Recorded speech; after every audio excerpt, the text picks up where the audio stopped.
2025년 11월 한국 이커머스 시장을 뒤흔든 사건이 터졌습니다. 쿠팡 이용자 3,370만 명의 개인정보가 유출됐습니다. 대한민국 인구 기준으로도 약 65%에 가까운 규모입니다.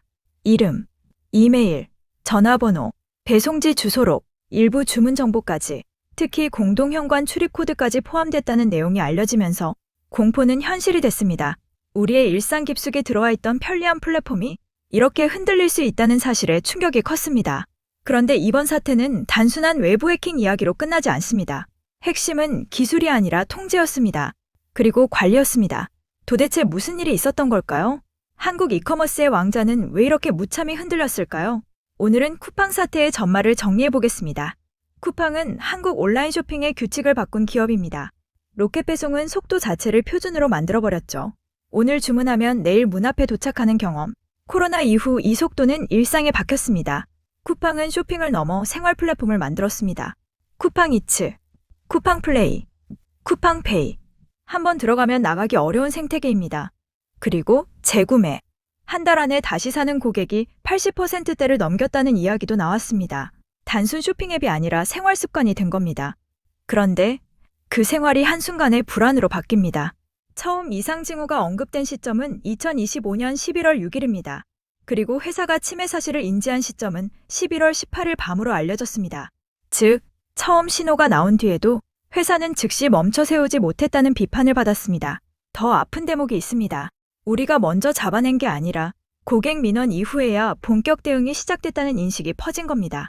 거대한 기술 기업의 보안 시스템이 결정적 순간에 작동하지 않았다. 사람들이 그렇게 받아들이기 시작했습니다. 사건 초반에는 피해 규모가 약 4,500건 수준으로 알려졌습니다. 그런데 이후 피해 규모는 3,370만 건으로 정정됩니다. 차이가 너무 큽니다. 단순 오차가 아니라 관리 실패라는 단어가 따라붙기 시작합니다. 사람들은 묻습니다. 처음부터 정확한 파악이 안 됐던 건가? 아니면 축소하려 했던 건가? 여기서 신뢰가 흔들립니다. 기술 기업에서 신뢰가 무너지면 그건 단순 이미지 문제가 아닙니다.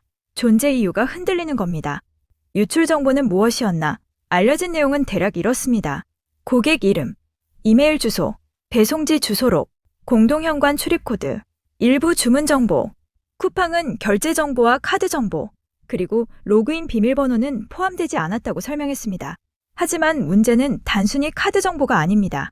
이 사건이 무서운 이유는 유출된 정보들이 피싱과 스미싱, 그리고 사칭 범죄에 최적화된 실생활 정보였기 때문입니다. 공동현관 출입코드까지 얽히면 사람들은 더 이상 온라인 사건으로 느끼지 않습니다. 내 집 앞까지 위험이 들어오는 사건으로 받아들이게 됩니다. 가장 충격적인 포인트가 여기입니다. 비인가 접근이 시작된 시점은 2025년 6월 24일 무렵으로 언급됩니다. 그리고 회사가 이를 인지한 건 11월 중순입니다. 약 5개월입니다. 5개월 동안 누군가 시스템을 건드렸을 가능성이 있는데 그걸 바로잡지 못했습니다. 그래서 사건의 프레임이 바뀝니다. 해커가 뚫었다가 아니라 회사가 지키지 못했다로요. 초기 공지도 논란이 됐습니다. 처음 안내에서 유출 대신 노출이라는 표현이 사용됐다는 비판이 나왔습니다. 그리고 이후 수정 공지에서 표현과 항목이 바뀌었습니다. 여기서 여론은 이렇게 읽었습니다. 사건 자체도 문제지만 대응도 불안하다. 신뢰는 사고에서 한 번 깨지고 대응에서 한 번 더 깨집니다. 여론은 빠르게 굳어졌습니다. 대다수가 이번 사태를 심각하게 본다는 조사 결과가 나왔습니다. 이 숫자는 단순한 분노가 아닙니다. 플랫폼이 가져야 할 최소 기준이 무너졌다는 사회적 판정에 가깝습니다. 유출 사실이 알려진 뒤 이용자 지표 변동도 언급됐습니다. 탈퇴 움직임이 확산됐다는 말이 나왔고 경쟁 플랫폼들이 반사이익을 봤다는 분석도 나왔습니다. 물론 쿠팡을 완전히 끊기 어렵다는 반론도 있습니다. 즉, 지금은 이렇게 봐야 합니다. 단번에 판도가 바뀐다기보다 쿠팡도 안전지대가 아니다라는 인식이 박혔다는 것. 이게 더 오래갑니다. 그리고 더 무섭습니다. 사건은 결국 정치권으로 넘어갑니다. 국회는 책임을 묻기 시작했고 최고 경영진의 책임론도 커졌습니다. 사람들이 원하는 건 단순 사과문이 아닙니다. 누가 책임지는가입니다. 플랫폼 기업이 국가급 인프라가 된 시대, 책임 경영은 선택이 아니라 의무가 됩니다.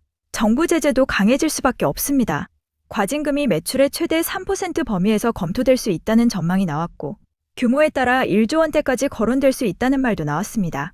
이제 이 사건은 이미 터진 사고가 아니라 앞으로 기업들이 어떤 비용을 치르게 될지를 보여주는 기준점이 됩니다.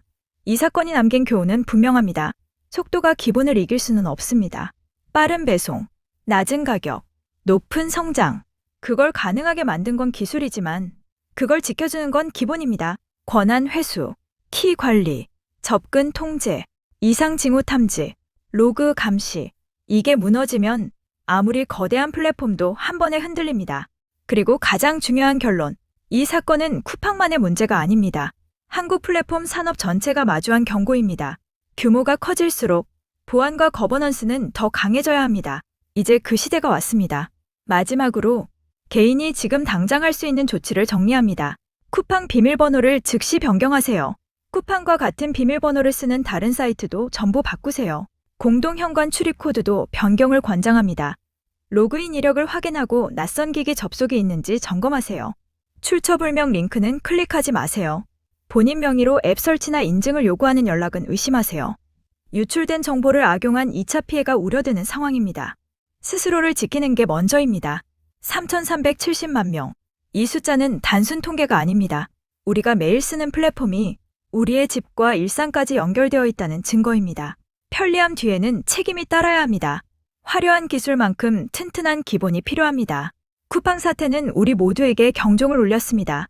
기업에게는 기본에 충실하라는 메시지, 정부에게는 더 강력한 감독이 필요하다는 신호, 소비자에게는 내 정보를 지키는 법을 배워야 한다는 경고, 편리함과 안전이 공존하는 디지털 세상. 그것이 우리가 만들어가야 할 미래입니다. 끝까지 시청해주셔서 감사합니다. 도움이 되셨다면 좋아요와 구독도 부탁드립니다.